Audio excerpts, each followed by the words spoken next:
Namaskar. Welcome to another episode of Editorial. I don't have a very interesting episode today, but I have a very informative episode for you today. Our Prime Minister has been inaugurating a lot of infrastructure projects. Infrastructure projects in Tamil Nadu, infrastructure projects in Kerala, infrastructure projects in Assam.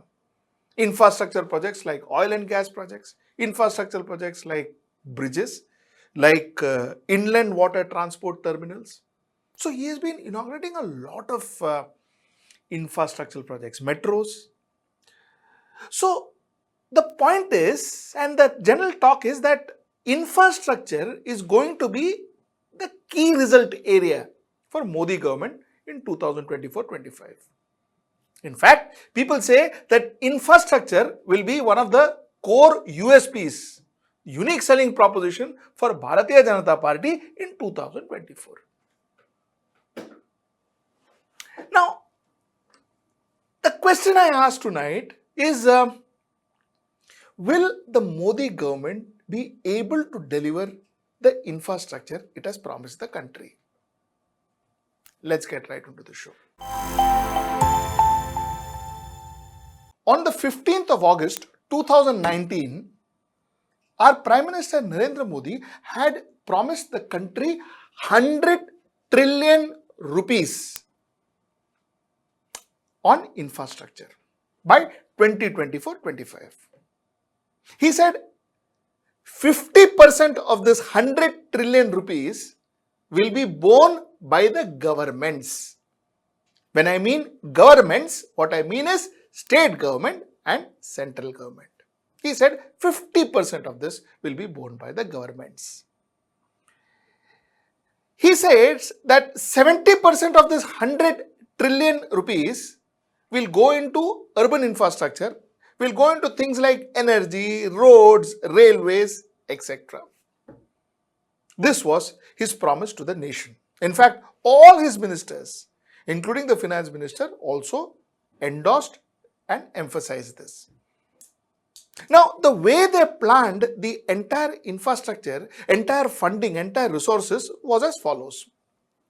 You can see in your screen, state budgets to 25%, central budgets to 19%, infra, NEFC's budget to 16%, banks 9%, bond markets 7%, others 4%, equity 3%, PSUs, public sector units 2%, DFIs 2.5%, asset monetization centers 2.5%, multilateral, bilateral 2%, asset monetization states 1.5%, and there was a shortfall of 6.5% which was supposed to be built up by as things go further. So this was the way they had intended to fund this entire project. Like I said, they were 6.6% short, but they thought that they can manage it. Now the problem is, this was in 2019, everything was fine. In 2020 came the pandemic. Governments didn't have money. Private companies didn't have money. NBFCs didn't have money. People did not have money. Companies did not have money. Governments did not have money. So the fact is, will the government therefore be able to now allocate this 100 trillion rupees is the question. And that is the question, that's what we are asking tonight. If it is not, then will the government be able to deliver what it set off in 2019 when they say that we are going to put in 100 lakh crores or 100 trillion rupees for infrastructure. Now, the reason I say what I say is also because if you see your screen again, in the December of 2019, the investment announced by the government was close to 7,000 crore plus. Now, as things went ahead, after 2019, the investment or the announcement of infrastructure projects started tapering down. It started tapering down from December 2019, March 2020, June 2020, September 2020, and by the time we reached December 2020, the announcement was almost nothing. So the fact remains that the lack of resource on infrastructure and infrastructure projects was clearly seen if you look at this map. Now the question, will the government be therefore able to make infrastructure as a unique selling proposition? B, will the government be able to deliver what they committed to the country?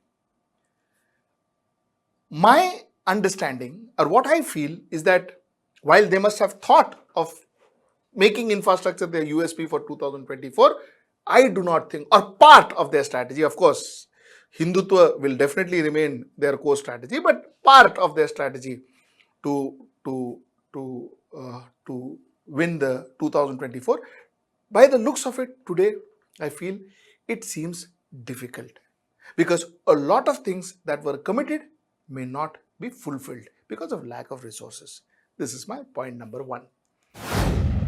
My point number two is slightly different.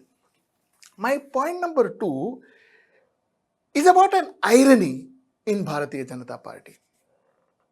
You see, Bharatiya Janata Party and Narendra Modi was brought into power by the middle class, the Hindu middle class. We've been constantly saying this.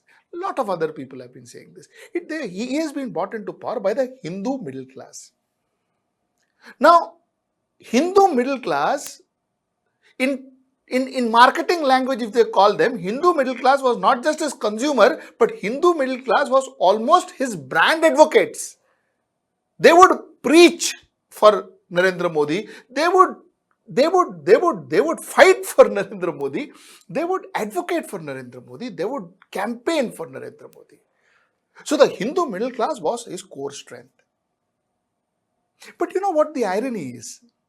The irony is that most of the projects that the government planned for the Indian middle class, I will not say Hindu middle class, Indian middle class, failed. It failed. What really happened was things like demonetization, which was actually bought for what? To get black money from outside, and therefore the Prime Minister had once said that, each of us, we can get so much black money in that each of us will get 15 lakhs in our bank account. He didn't say he's going to give 15 lakhs in anybody's bank account. He said that we can get so much black money in that we can, each of us can get 15 lakh of rupees and all. All this was for the middle class. So getting the black money back and doing this very bold thing called demonetization was to appease the middle class and to actually benefit the middle class. But what happened? It failed. Let us talk about GST. For what? For small traders, so that it will be easy for them to pay taxes. Failed. Didn't do too well. I will not say failed, but didn't do too well. Lots of complications. But look at Startup India. Look at 59 minutes loan. Look at Make in India. All of these plans, all of these projects that were directed to the Indian middle class didn't take off. Just didn't take off. So what Mr. Narendra Modi wanted to do for his core voters, which is the middle class, didn't take off. In fact, now worse. Worse is the price of petrol and diesel are going up steadily, and that is causing a lot of problems, lot of heartburn to the Indian middle class. On the other hand, if you look at it, the lower middle class and the poor strata of the society actually benefited from Narendra Modi government. What actually worked for Mr. Narendra Modi and his government, and what they did good in India, are things like the Ujjwala Yojana, are things like the Pradhan Mantri Awas Yojana, like the Pradhan Mantri Garib Kalyan Yojana, like the Jan Dhan accounts, like the direct bank transfer scheme, like the Ayushman Bharat. All these schemes which were directed to the poor actually worked. So now think about it. The strategy of the government was to first appease and make the middle class happy, people who are completely with the government. Didn't work. And The other projects that was directed towards poor and the weaker section of the society actually worked wonders. So the only thing that worked for the middle class was feel good factor. थाली बजाओ, light jalao, light band karo. All these feel good factors were offered to the middle class. So if you actually look at the strategy as it happened, I don't think it was planned that way, but the way the strategy happened from 2014 to now is middle class got the feel good factor with all the Hindutva, the relationship with America, the howdy Modi and international awards and so on and so forth. All those feel good factors went the middle class way, and the poor and the weaker section got the do good factor of this government. Bulk of the benefit of this government went to the weaker section of the society. This is what actually happened.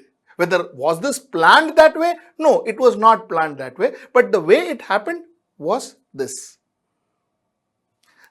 To conclude, what I would say here is infrastructure and giving that 100 trillion rupees infrastructure and all does not seem to be practically working. Somewhere down the line, the feel good factor normally is a short term gratification methodology. It is not long term. Do good is a long term gratification methodology. Feel good is a short term methodology. So all that he got from the howdy Modis and the India-American relationship and all that dividend, it's given the dividend to him. It's given the dividend to the party. It is over now. It is dwindling. It's over. It's getting over. It will be very imperative that Mr. Narendra Modi now looks at the middle class and offers the middle class something more concrete and something more real. Related to my first topic, my second topic also deals with Mr. E. Sridharan. A lot of people say that Mr. E. Sridharan was bought into Bharatiya Janata Party as the poster boy for infrastructure. That is why I said it is related to my first topic. I beg to differ. You see, Mr. E. Sridharan, no doubt, is a person who is the father of infrastructure for India. One can say he is possibly a person who has developed more infrastructure for this country than any other individual. Agreed. Right from 1970s, Kolkata Metro was his, Delhi Metro his, Cochin Metro his, Konkan Railway his. Huge amount of infrastructural project. Nobody takes away from him. He is also a Padma Vibhushan. So he not only that, why only Padma Vibhushan? He was being awarded by the French government. He was the hero of the year in Time magazine. So the man had fantastic reputation. He had built a fantastic reputation for himself and a person who is known nationally. Of course, all that is right. But the fact remains that he is 89. And the reason possibly Mr. E. Sridharan is bought to politics, bought to Bharatiya Janata Party, and he was invited to join Bharatiya Janata Party is because of the fact that Bharatiya Janata Party, like in West Bengal, is also looking at Kerala very seriously. Because that's one state they couldn't do much. So they're looking at Kerala very seriously. Now, if you look at Kerala as a state, two prevalent parties, Congress and the left. Congress has leaders like A.K. Antony, Shashi Tharoor, Umman Chandi, Ramesh Chennitale. These are all super leaders, national leaders with almost national fame. Big leaders, very popular leaders in Kerala and big leaders. If you look at left, you have Pinarayi Vijayan, you have Shailaja Teacher, you have big names even in the left.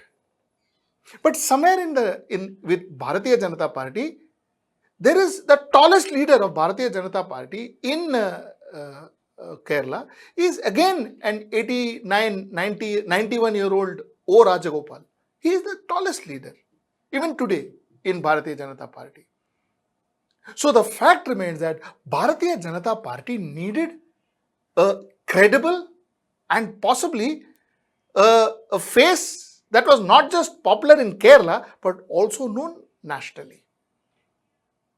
One of the things that tried last time around in 2016 was to get a gentleman called Tom Vadakan from Congress and pull him to Bharatiya Janata Party. It didn't work because nobody knew Tom Vadakan in Kerala. Nobody knew who Tom Vadakan was. So he came and I don't think he was given a ticket also to fight the election because I think the party realized that he will not be able to get votes for the party. So Tom Vadakan, but he was brought into Kerala. And I think E. Sridharan is one of those candidates who are bought in so that there is a credible face in Kerala. Now, mind you, in Kerala, unlike West Bengal or Maharashtra, you will not find leaders jumping from Congress and from left to Bharatiya Janata Party. That scene will not happen. Chances are very less. So the fact is, somewhere down the line, they had to create names. They had to get names who would come and join them. So, like I said, E. Sridhar was one. I am told P.T. Usha is another, the great athlete of India. She is also being approached. Of course, I don't know whether she has agreed or not, but at the moment, I think she hasn't. So, but the fact is, they are pursuing her to join Bharatiya Janata Party. So, what Bharatiya Janata Party is doing is creating credible faces. So, I do not think that E. Sridharan is bought as a poster boy of infrastructure because Bharatiya Janata Party already has a poster boy in Nitin Gadkari. Why reinvent the wheel? And the fact remains that as far as E. Sridharan is concerned, he is there for Kerala. He is there. He is going to be a face that they are going to project in Kerala. And my opinion, this is not my analysis, my opinion is while E. Sridharan is a far bigger name than Tom Vadakan, but my opinion is like Tom Vadakan, E. Sridharan is not going to make much of a difference in the Kerala politics. That's all from me tonight. Till we meet next time. Namaskar.